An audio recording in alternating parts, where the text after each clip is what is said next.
Well, hello, we got some viewers. How lovely! Hello, everyone. This is the launch of my brand new show, Sodor Island Discs, and today's special guest is Ethan, who you may know from Consider the Following on YouTube. It's a great series. I'm in it, which is not why it's a great series. It's a great series anyway, but that doesn't hurt. So, hello, Ethan. Hello, Ben. Hello, everyone. Can everyone hear us both? Yes. Hello.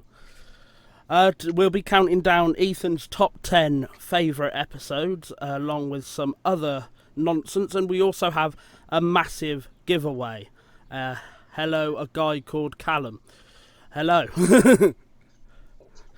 That's a very nice username. Yes, very to the point. Yeah, straight. So I was going to say, he doesn't pull any punches, does Callum, look. We've got a massive giveaway as well for the 75th anniversary to celebrate, since I didn't really do anything for it. Did you do anything for the 75th anniversary, Ethan? I can't remember. I did, although it was not a huge thing. Do you know a user called 84F Studios? I've heard of him. He did a 75th anniversary collab, which was really good. I do recommend watching it, anybody who hasn't. And I submitted a new story that I'd written called Skiff's First Regatta. I saw that, I think. I can remember that from somewhere. I think I may have seen that. Had I have had more time and SD card space, I would have gone ahead and filmed it, like as a model video, or I would have filmed something else, but made the best with the time. So it's funny you mentioned SD cards, because every time I see you on Twitter, that's immediately what I think of. Yeah, I don't know why. Well, very apt. I use a camera then. SD. I always think of cameras when I see you on Twitter. Anyway, we'll be chatting more to Ethan as the stream goes on, but I think to start with, we'll start with his episode number 10 and just get straight into it. So in number 10, Ethan chose Busy Going Backwards. We'll see you in 4.5 minutes. Suddenly, Toad found it all rather fun, but the fun was soon over. A crossing lay ahead and the gates were closed. Toad couldn't stop. Worse still, Toad now realised he was on the wrong track. There ahead was Gordon. The signalman changed the points just in time. On, faster, cried the trucks. Suddenly, he saw James pulling a long, slow train. Yikes! Help! Save me! A quick-thinking shunter did just in time. What was that? Exclaimed James. The signalman warned the station master at the next station. There's a runaway coming. We'll send him into the sidings. Help! Help! Called Toad again. Solid choice. But why did you pick it? I think that I love series 1 to 4. Don't get me wrong, but I've always thought that series 5 was my favourite classic series, because I think that I do really get why they moved away from the Audrey adaptations from series 1 to 4, and I think it made a lot of sense why they went to original stories with series 5 purely onwards. Yeah. So I picked Busy Going Backwards because I think, obviously I said series 5 is my favourite classic series, but it was a little hard to pick one episode that kind of embodied everything I liked about it. And I think it does have to be Busy Going Backwards because, like, on the one hand, I love that, like, it focuses on Toad the Brake Van, a character who never really got a lot of exposure in the books, and I like the moral of the episode. Sometimes the grass is always greener on the other side. Yeah, you just feel like David Mitton really was able to sort of... God, yeah absolutely. Let go and do whatever he wanted, you know. because he Like co-wrote that is it. the one thing I love about David Mittens, and of course everybody else involved with the filming as well. Obviously, we will be getting to consider the following shortly, which is your pet project. You know, your great creation. Yeah, very flattered that you'd think that. It's only because I'm in it, but Oh well. I still haven't forgiven you for turning down my audition to play Mr. Cardio. Did I? Yes. God, how far back was that?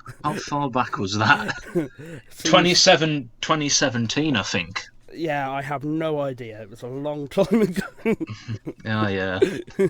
But to be fair, I don't know who does his voice, but whoever does it really well. So I'm sort of glad. You told me I sounded too much like the Fat Controller. Well, if you're not doing a Thomas series, you don't want the head of the railway to sound like the Fat Controller. Absolutely, you was absolutely 100% right to turn me down. But no disrespect, Mr. Oliver. I did write down during that. It's a moment I completely forgot, and I had to make a note of it while we was watching Busy Going Backwards. I love how Toad shouts, "Yikes!" Yeah, I love like, "Yikes!" And then save me. Oh dear. Anyway, I mean, season 5 is great, and I hate to say it, but you can just imagine Britain. David going, "Yay, Audrey's dead. Let's now go let's now go blow some things up." I often do wonder, you know, if Audrey had have lived to see season 5, what he would have made of it, because we all love it. I mean, I don't think no one comes to mind when I think of people that don't like season 5. You know. Everyone seems to love season 5, and I just wonder what he'd have made of it, you know. Well, I mean, clearly the fact that Brittlecroft made Henry's Forest, the fact that like even before Audrey went, there were signs that the series was slipping away from his control. So, I mean, it's like. I mean, it kind of makes me wonder if Magic Railroad would have existed as well if Audrey had been alive to have seen it. Yeah.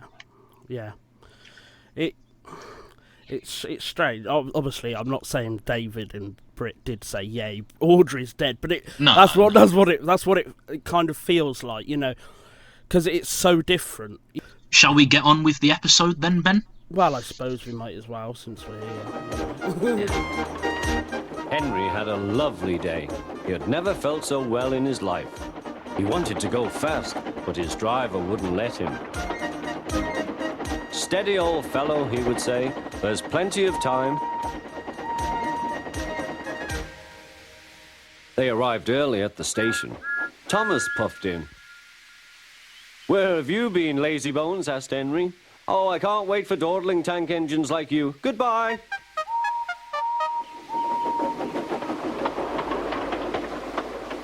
"Whoosh," said Thomas to Annie and Clarabelle.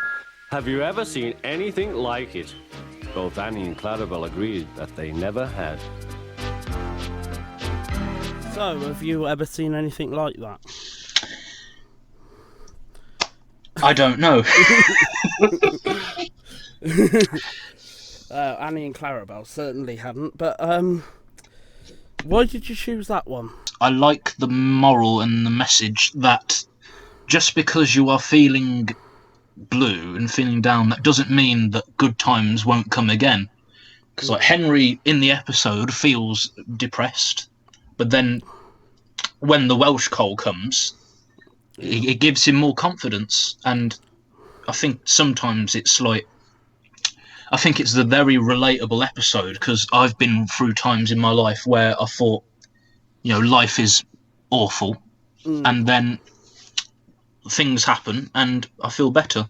I love the fact that in the restored version they use an outtake. And Yeah, like it's literally the only time we'll ever get to see any outtakes. Henry backed into the station and then zoomed away. He's not really sick. Fraud. Right, well, I've just been reading through this form here, and it says you met Michael White at a Star Tugs event. Yeah, that was back in March 2019, and I knew beforehand that he was going to be there because my closest friend, Jamie, anyone knows him, he's called Parker Productions. Oh, I know him very well. Yeah, he said, I think he informed me that Michael was going to be there, and I was like, yay, Michael White. Yeah. What's he like in person? Very nice. Michael, if you are watching the stream, you were a nice guy. You're nice in person. I haven't got any other adjectives other than nice. Yeah. And he also said that he is probably never going to bring back Boko. The bastard! Yes.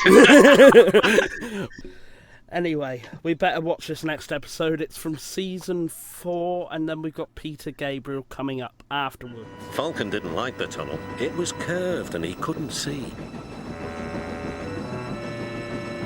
I want to get out, he sighed.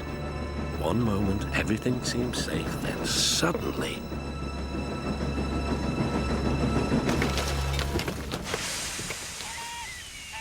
Falcon was derailed and hung dangerously over the edge. Duke bravely held on with all his strength. Stop shaking, he called. I can't hold you if you shake. Originally, my favourite narrow gauge Series 4 episode was Steamroller, but I think on second thoughts it does have to be Bulldog because I love the mountain scenery when they're travelling up the line, and I think that it's one of those shots. It's the shot just before they're entering the tunnel, or it's the shot before then. It literally looks like a model railway. You have to remember, like obviously they would have practiced it, and there would have been cushions or something to catch Falcon, Sarandel, but like managing to keep him in place would have just been tricky. Like, yeah. I imagine there wasn't any cushions underneath it. Bollocks, we've just lost a £5,000 prop or whatever. Yeah. There would have been, like, cut a hole underneath the track to, like, have a wire in place to hold him or something. Yeah. And then just for the rest of the series, there's a cardboard cutout of Sarandel. If there was a cardboard cutout, then why didn't they use it for Series 5? Yeah, that's true. Nathan said it'd been a shorter episode if he'd have fell off the mountain. It would have been better because it would have explained his absence. Yeah. Oh well, Sarandel's dead. Oh well, who's gonna miss him, the grouchy little git? Your next episode, we're going right back to Series 1 again. Yay! And basically Thomas encounters the troublesome trucks for the first time. And after this episode, we'll be taking a look at Ethan's series Consider the Following. So stay tuned. And here's Thomas and the truck. He began to put on the brakes. We're stopping, called Thomas. No, answered the trucks, bumping into each other. Go on. Before the driver could stop them, they had pushed Thomas down the hill and were rattling and laughing behind him. Poor Thomas tried hard to stop them from making him go too fast. Stop pushing, he hissed, but the trucks took no notice. Go on, they giggled in their silly way.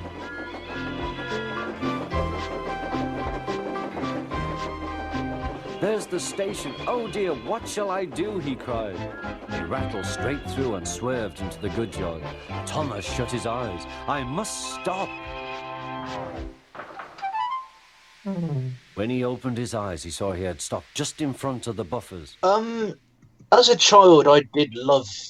I mean, I say as a child, but I was very kind of frightened by Thomas and the Trucks because it's like, it's the runaway music and, like, the shot of Thomas coming into the buffers at the end. Like, I think it's funny because I think, much like Cole, it's very symbolic of the early years of the series and the fact that, like, because like this is sort of an action episode, isn't it?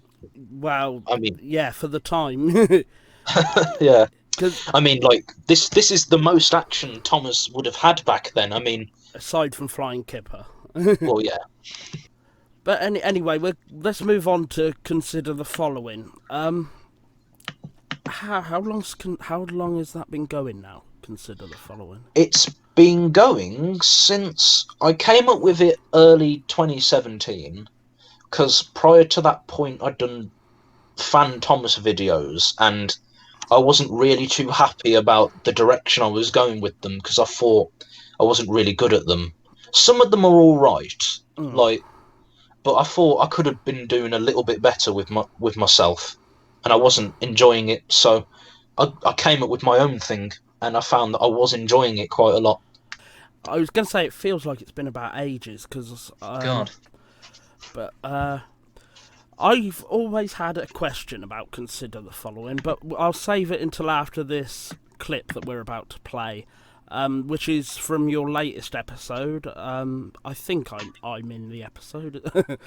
Yeah, you are. You only had about one line though, but because that's the character you play, you had to be there. But anyway, we've got a clip from your latest episode, and it's called. I have got it written down somewhere, but what was your latest episode called? Just Barking up the right tree. Never you worry, Mr. Barkington. You could always count on me to liven it up a bit. I can recall many funny times on the railway, and some not so funny times. I could also give you a performance of I Like Bananas Because They Have No Bones. You ever heard that one before? Cracking song, that. Please do, Boston. It'd be better than anything else he's after. I'm staying at a hotel in the town for a few days, so I'll muse it over and come back tomorrow to work things out. In the meantime, I'll be filming other sites around the area too. Helps to film too much rather than too little, you know. Good night, all. And good riddance. Gordon Bennett, why do you hate Mr. Barkington so much, Barry? He seems like a sound person to me. That was a clip from Ethan's latest episode. I have put his YouTube channel in the chat, so do go and check that out and hit subscribe if you haven't already. I have a question, but I have another question now after watching that Okay. clip. I like bananas because they have no bones. Now, what is that? Yeah, it is I think it's a comedy song from the 40s. I listened to it one day when I was in college, and I fell in love with it. It's really funny. And I thought, wouldn't it be comical if that was kind of a running gag in CTF? Because I think in a past episode, I actually had Boston singing it. And this is something that's bothered me since the very first episode. And are you ready? Oh, what's this going to be? What the hell is that? That is Bunker's hat. A hat. Yes. I mean, I love the show. I really do, and it's fantastic. But I've always wondered what the fuck that is. I mean, to be fair, Ben, you're not the only one. I think somebody once said it could have been a toupee. Looks like Bruce Forsyth. Bunker Forsyth. Good game. Nice to see nice. And every time I see it, this is what plays in my head. God, you're more clueless than Popeye. Sir, I think you should know these growths on your forearms. They're giant tumors. Oh dear. Yeah, I'm surprised you haven't realized this is not how a human being is supposed to look. And the speech thing and what you're doing with your eye? You had a stroke about 7 years ago. That you've managed to be walking around all this time is nothing short of a miracle. I'd say about 2 months. So with that in mind, and feel free to use this, I've actually prepared my own version, my own episode of Consider the Following, which I'm sure you'll love to see. All right, here we go. Let's have a look. It's not loading again. It will load. It's.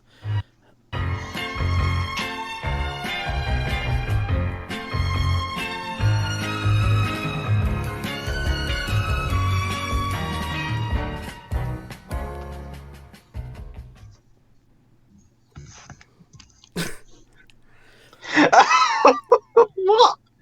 Well, Bunker's pre-cancerous op. Yeah, I thought perhaps he could have that lump taken off his head. You know. Oh God! It is his hat. It's a hat. In one of the, I think in a previous episode, he does say it's a hat. It's easy to think if you don't know. I won't make fun of you for it. I've always wondered what that was, and I'm so glad you told me it's a hat. Yes. Horrors! Cried Thomas, and shut his eyes. The house rocked. Broken glass tinkled.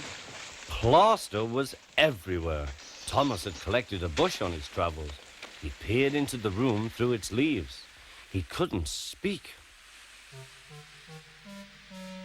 The station master was furious. His wife picked up her plate. "You miserable engine," she scolded. "Just look what you've done to our breakfast. Now I shall have to cook some more." She banged the door. More plaster fell. This time it fell on Thomas. Thomas felt depressed. Yeah, it is. I do like it. I do think it's a nice episode, a classic Thomas story. I mean, engine acts high and mighty, gets brought down to earth. I like the scenes inside the station master's house. I like the door banging. Look what you've done to our breakfast. Oh yes, absolutely. Look what you've done to our breakfast. Now I shall have to cook some more. I love the way Ringo does it. Sounds properly arsey. Someone did a remix of that, didn't they? Yeah, WTL Network. Yeah. Are you going to introduce my next episode now, Ben? Because I've got a feeling this might be sort of a controversial one. Yes, I feel it is, and it's an extra long episode, which is good for me because I'm bloody suffocating in this bloody shed. I'm going out to get some air while this is on. But Ethan, I need you to take some notes for this episode. Right, what notes? Just notes of what you see, because afterwards we'll be playing SteamTeam Quizzes. As I always say, little engines can do big things. Yes, they certainly can.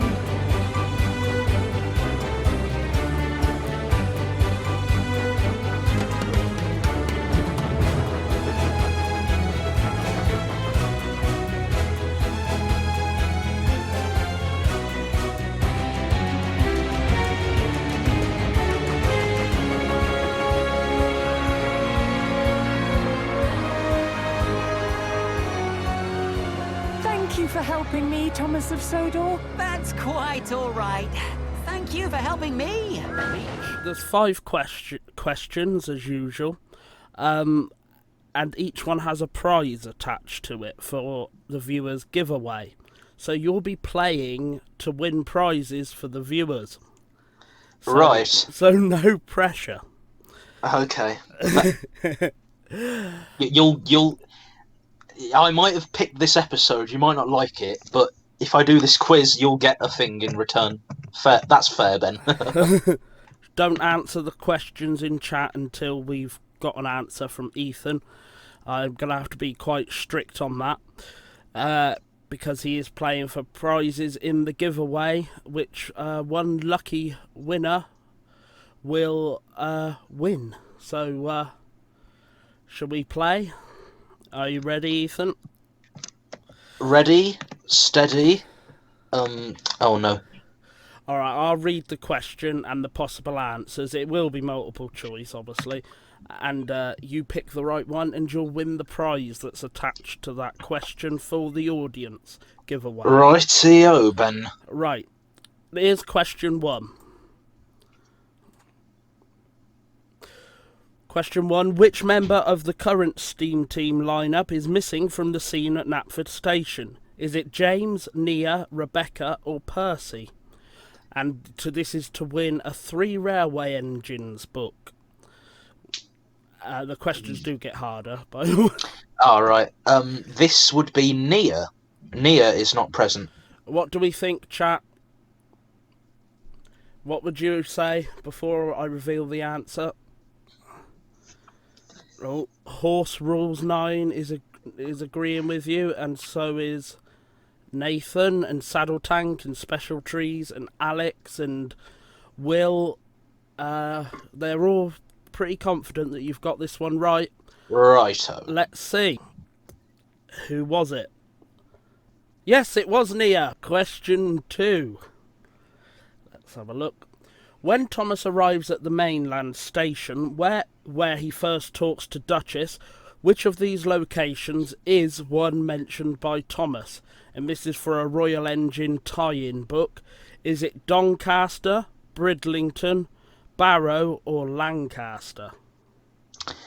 I do remember that bit quite well, Ben. That would be A, Doncaster.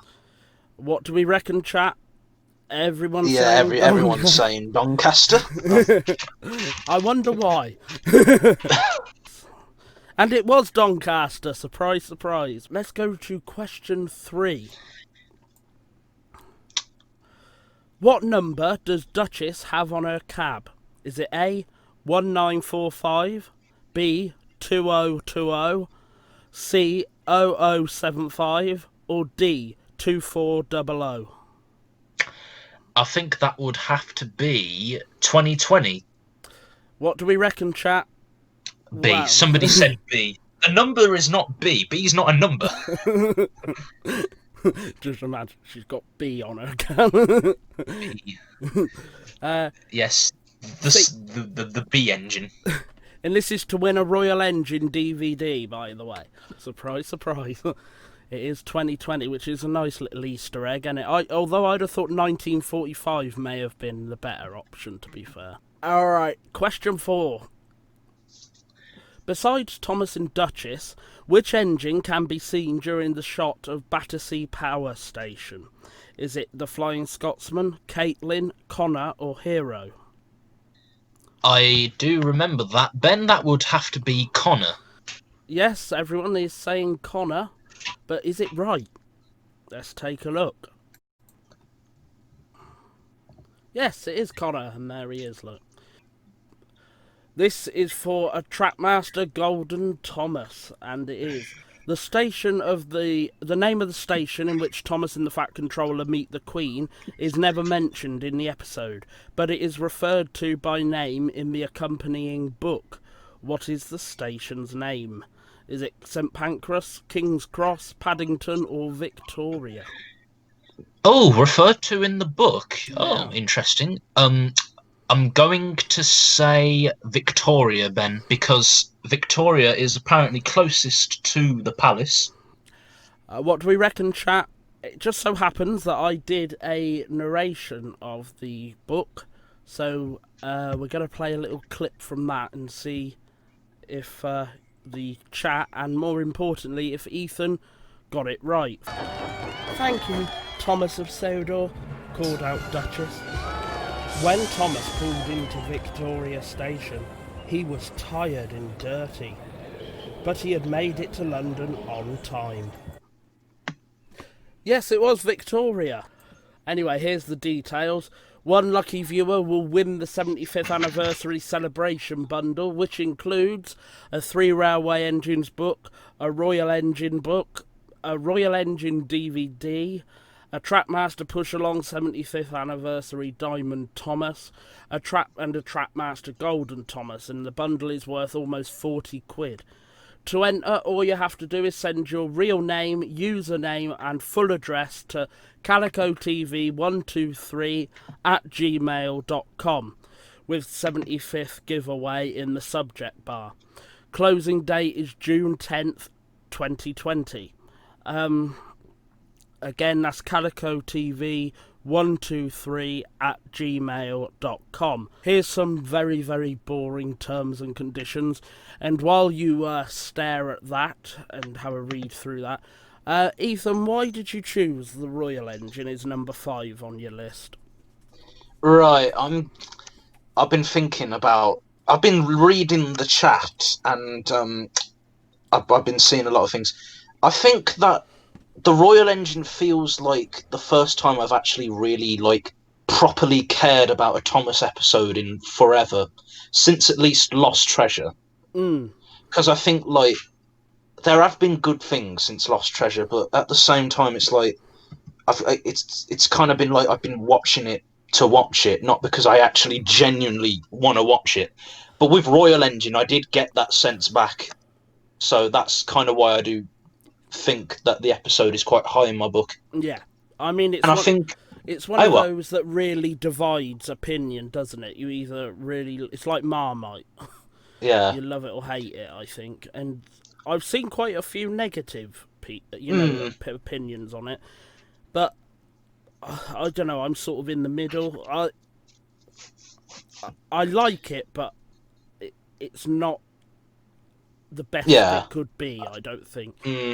I think it is really good that we got a fan to write it, Michael White. I think he did a great job with it. I think it could have been worse. Oh yeah, absolutely. I mean, just to have the crews to have a role again, you know. Yeah. And that's something that everyone's been saying for seasons now, you know. Anyway, we'll go on now to your 4th favourite episode, and we're really getting to the business end now. And this is another classic from Season 4, and it's actually one of the standard gauge episodes. And it is one of my favourites as well, so... Shall we watch? We'll see you after this.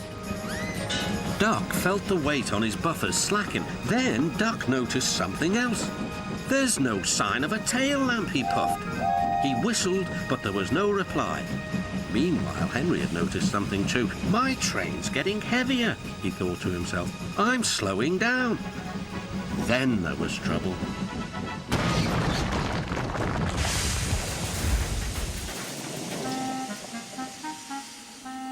No one was hurt, but a strong smell of fish hung in the air. Imagine if Henry's special signal, I was just thinking this, was calling, help me up this fucking hill.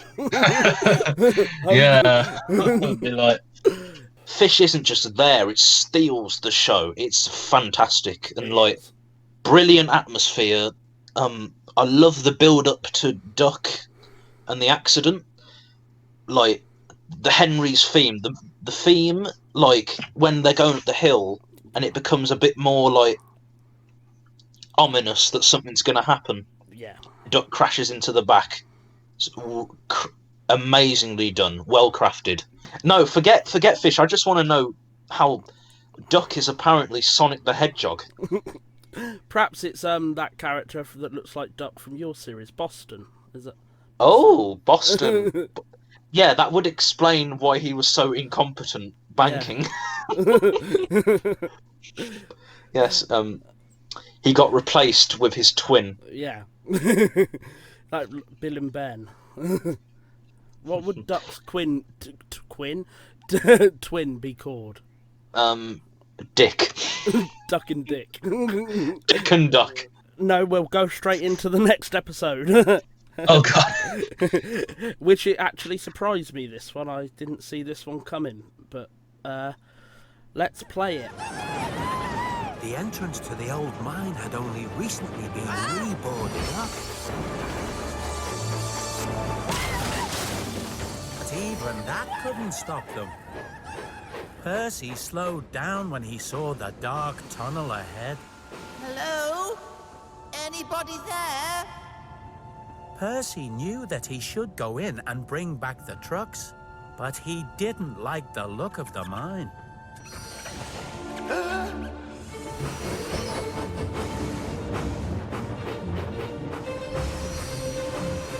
Percy was scared. He didn't know what to do. He just had to stop and think for a moment. But of course, what he thought of was... Gator. Being brave is not the same as not feeling scared. Being brave is about what you do, even when you do feel scared. Percy remembered what Gator had said to him, and he knew he could do it. He could be brave. He could go into the dark tunnel. And we're back. Missing Gator. That really caught me off guard, that one, when I was compiling this. What made you choose that one? I've always had a soft spot for Missing Gator. I think I do like the message of the episode, that I think I do relate to Percy in this one, because he's missing his friend Gator, and like I've been to fandom meetups, and then I get a bit sad afterwards because, like, you know, you've seen your friends and you like being around them, and then they're not around. Just a reminder, if you want to enter the giveaway, all you need to do is send your name, address, and that's it. Name, address, and and name, address, and username to Calico TV 123@gmail.com with 75th giveaway in the subject bar. We've had a few entries, but I think we can do a bit better than that. So come on, everyone, and enter, because you have to be in it to win it. Anyway, here's Tits and Clergyman. And then he slowed down. Come on, Bert. What's the hold-up? Tit for tat, tit for tat. It's payback time.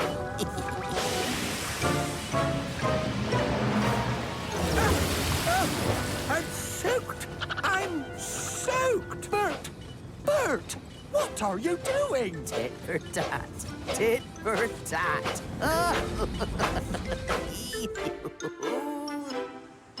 Back at Alsborough Junction, the small controller soon found out what had happened. Bert, you're a very naughty engine. I won't have rudeness to visitors. But they splashed me first, sir. I was only paying... No excuses, thank you, Bert. I'm ashamed of you. Go to your shed.